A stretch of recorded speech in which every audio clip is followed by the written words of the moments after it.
Halo Sinema Pedias, selamat tahun baru 2025 ya untuk kalian semua. Kali ini kita akan menjelajahi dunia perfilman dan mengungkapkan 8 film bioskop paling ditunggu yang akan tayang di tahun 2025.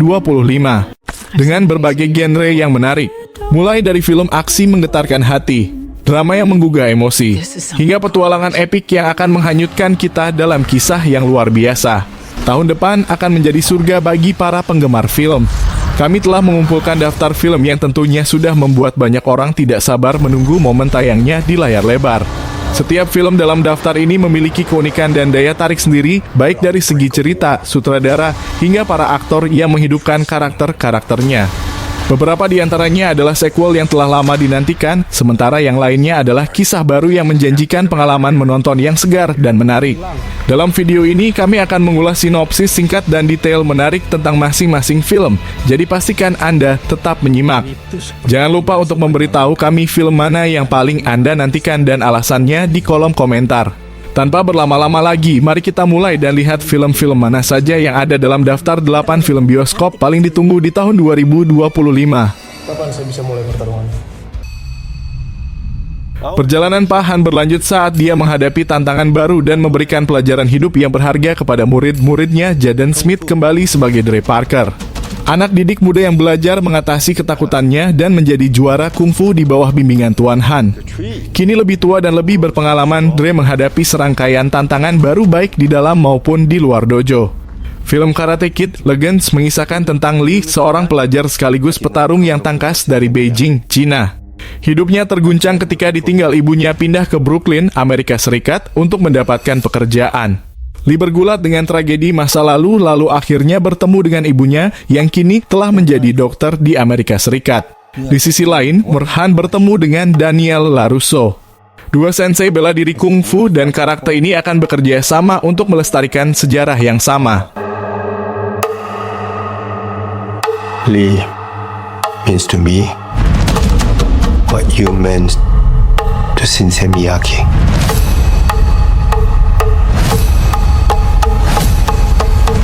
I'm doing this for all of us. Whatever it takes.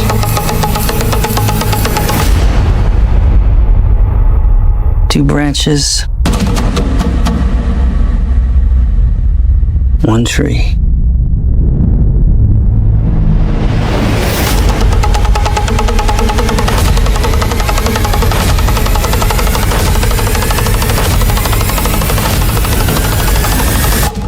I've seen the face of evil before. Film The Conjuring The Last Rites akan kembali mengikuti perjalanan investigator paranormal, Ed dan Lorraine Warren. Keduanya akan hadir untuk mengatasi masalah yang muncul karena hal gaib dengan latar tahun 1980-an. Investigator paranormal Ed dan Lorraine Warren dihadapkan pada satu kasus mengerikan terakhir yang melibatkan entitas misterius. Mampukah keduanya melawan entitas tersebut dan mengakhiri perjalanan mereka sebagai investigator paranormal? Kendati film keempat The Conjuring ini sudah memasuki tahap produksi, tapi belum banyak detail alur The Last Rites yang diungkap oleh Warner Bros. Kendati demikian, The Conjuring The Last Rites diharapkan akan menghadirkan cerita yang padat dan segar. Mengingat film ini akan menjadi penutup dari franchise film horor laris The Conjuring, banyak yang sudah mengantisipasinya. Selain itu, 3 film sebelumnya The Conjuring dalam kurung 2013, The Conjuring 2 dalam kurung 2016, dan The Conjuring The Devil Made Me Do It dalam kurung 2021 selalu sukses mendatangkan teror mengerikan. Dalam Superman Legacy, kisah bermula dengan Clark Kent yang berjuang untuk menyeimbangkan tanggung jawabnya sebagai reporter dan identitasnya sebagai Superman. Setelah kembali dari perjalanan panjang untuk memahami lebih dalam tentang asal-usul dan kekuatannya, Clark menemukan bahwa dunia yang ia lindungi semakin terancam oleh kekuatan baru yang misterius. Ketika sebuah organisasi rahasia muncul dengan tujuan untuk menghancurkan citra Superman dan mengungkapkan kelemahannya, Clark harus berhadapan dengan tantangan yang tidak hanya mengancam nyawa, tetapi juga merusak kepercayaan masyarakat terhadapnya.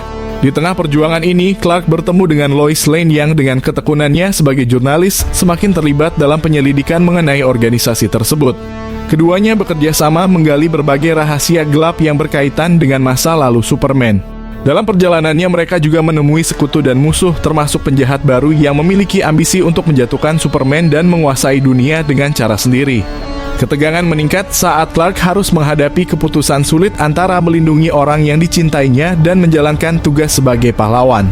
Seiring alur cerita berkembang, Clark belajar bahwa kekuatan sejati bukan semata-mata berkaitan dengan fisik, tetapi juga tentang membuat koneksi dan menghadapi ketakutan terdalam. Dalam pertarungan epik yang menantang baik fisik maupun emosional, Superman harus menemukan cara untuk membawa harapan kembali kepada umat manusia dan membuktikan bahwa ia lebih dari sekadar simbol kekuatan. Ia adalah sosok yang mewakili keberanian dan kemanusiaan. Dalam akhir yang menggugah, Superman Legacy menegaskan bahwa warisan seorang pahlawan tidak hanya terletak pada kekuatannya, tetapi pada pengaruhnya terhadap kehidupan orang banyak.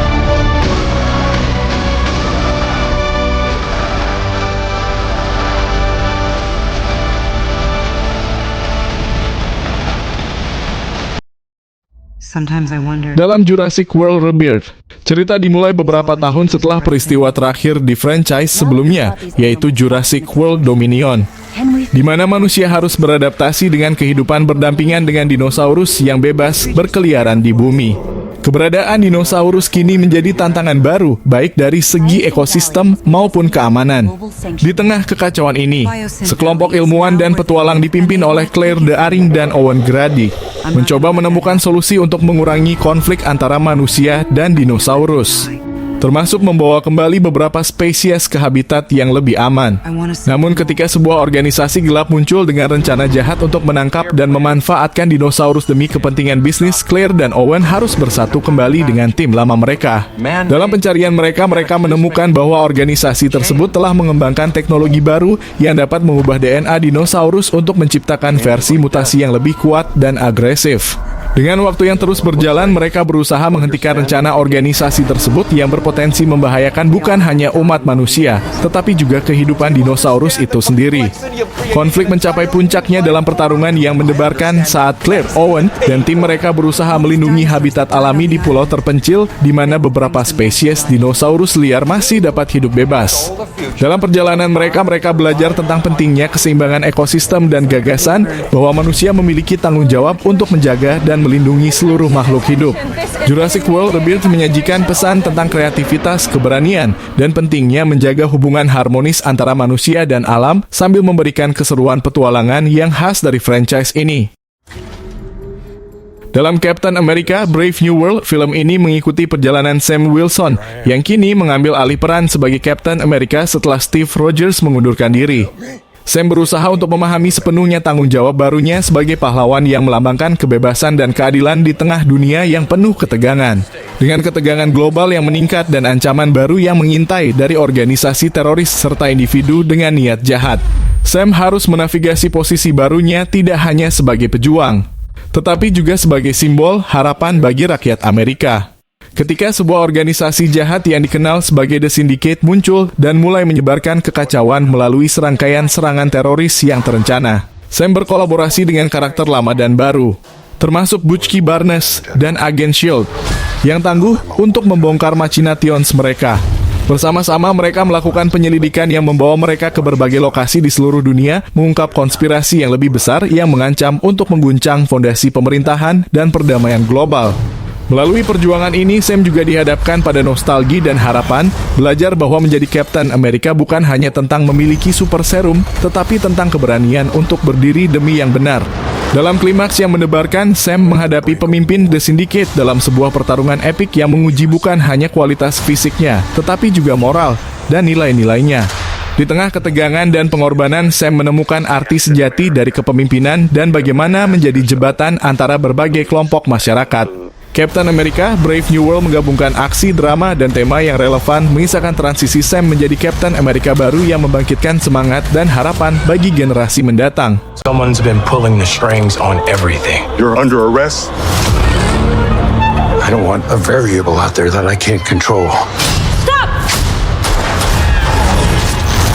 Captain America caught without his wings.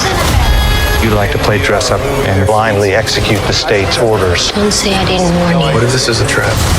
You don't even know what this is.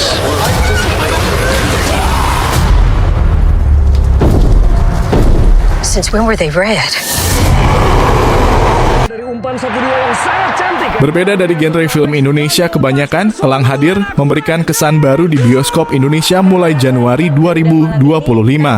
Film yang dibintangi Ganindra Bimo ini menceritakan kisah dramatis dalam kehidupan seorang atlet sepak bola Indonesia.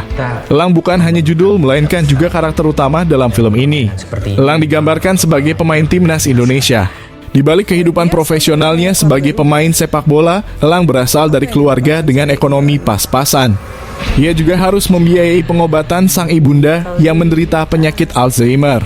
Dengan pertimbangan tersebut, Elang memilih bergabung dengan Melbourne Warriors Soccer. Bermain di klub luar negeri tentu akan membuat Elang mendapatkan lebih banyak uang. Sayangnya tak semua orang mendukung keputusan Elang, termasuk sang ibu dan adiknya. Elang pun didesak kembali ke Indonesia untuk membela timnas Indonesia lagi. Film Elang akan menggambarkan kisah tentang mafia bola. Sebab konflik utamanya ialah ketika Elang mengetahui ada pihak sengaja membuat timnas Indonesia kalah dalam pertandingan berkaitan dengan judi bola. Mungkin luput dari pandangan mata saya. Ya mungkin terlalu banyak wanita cantik di sekeliling Bapak. Kapan saya bisa mulai pertarungan? Kalau kamu habis, siapa yang jaga ibumu? Buat aku sepak bola, timnas, itu urusannya jauh lebih besar daripada gertakan seorang harimau. Karena Anda nggak lebih tinggi dari seekor binatang.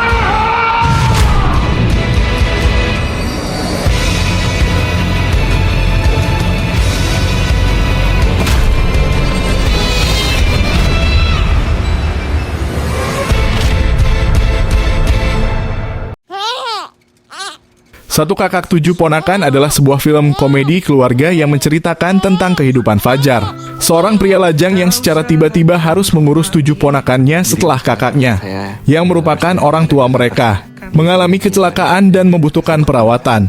Tugas berat ini membawa Fajar ke dalam situasi yang konyol dan penuh tantangan, di mana ia harus belajar menyeimbangkan kehidupan kerjanya dan tanggung jawab baru sebagai pengganti orang tua sementara. Dengan beragam karakter ponakan yang memiliki kepribadian unik, kehidupannya pun menjadi penuh warna dan kekacauan. Seiring berjalannya waktu, Fajar berusaha untuk memahami kebutuhan dan keinginan masing-masing ponakannya sambil berjuang untuk menyesuaikan diri dengan peran barunya. Dari mengambil keputusan untuk kembali ke sekolah, membantu mereka dengan masalah sosial, hingga merencanakan liburan keluarga, Fajar mengalami pelajaran berharga tentang cinta, kesabaran, dan pentingnya keluarga. Meski awalnya ia merasa tertekan dan kewalahan, ia mulai menemukan kebahagiaan dan arti dalam menghabiskan waktu bersama ponakannya. Di puncak cerita, Fajar dan ponakannya menghadapi sebuah masalah besar yang menguji ikatan mereka sebagai sebuah keluarga. Dalam situasi genting tersebut, Fajar menemukan cara-cara kreatif untuk mengatasi masalah dan menggugah semangat serta kekompakan di antara mereka. Satu Kakak Tujuh Ponakan tidak hanya menyajikan tawa dan kejenakaan, tetapi juga memberikan pesan mendalam tentang kekuatan keluarga dan kebersamaan. Mengingatkan kita bahwa dalam kerumitan hidup, cinta dan dukungan dari orang-orang terdekatlah yang membuat segalanya lebih mudah. Ais janji gak bakal ngerepotin. Lu nanggung 7 orang, 7 ponakan. Rame sih itu. Nah, kok kita mau jalan-jalan gitu loh supaya... Iya. Bina! Yang bertanggung jawab sama hidup kita tuh cuma diri kita sendiri, Kak. Nggak usah ngurusin orang lain. Buat apa sih? Kok rasanya aneh ya, Rik? Ya berpikir bisa punya hidupku sendiri tuh salah gitu rasanya. Maaf ya, Kak. Sebaik apapun kamu, nggak bisa kamu ngomong semua orang. Makasih ya udah ngajakin kita liburan ke sini. Udah, nggak usah makasih. Itu kan udah tugas kakak.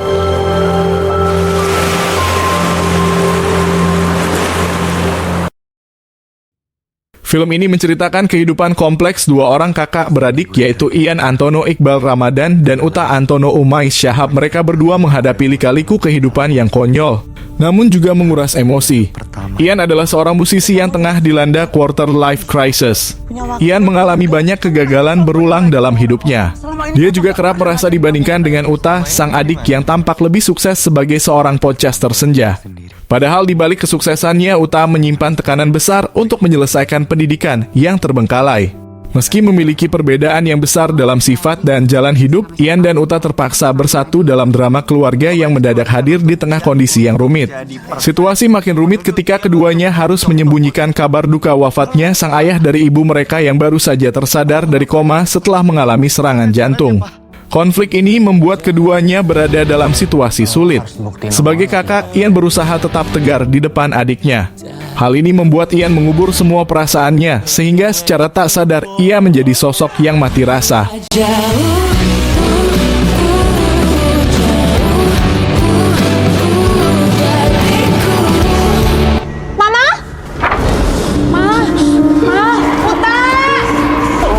Kenapa juga kita cuma berdua?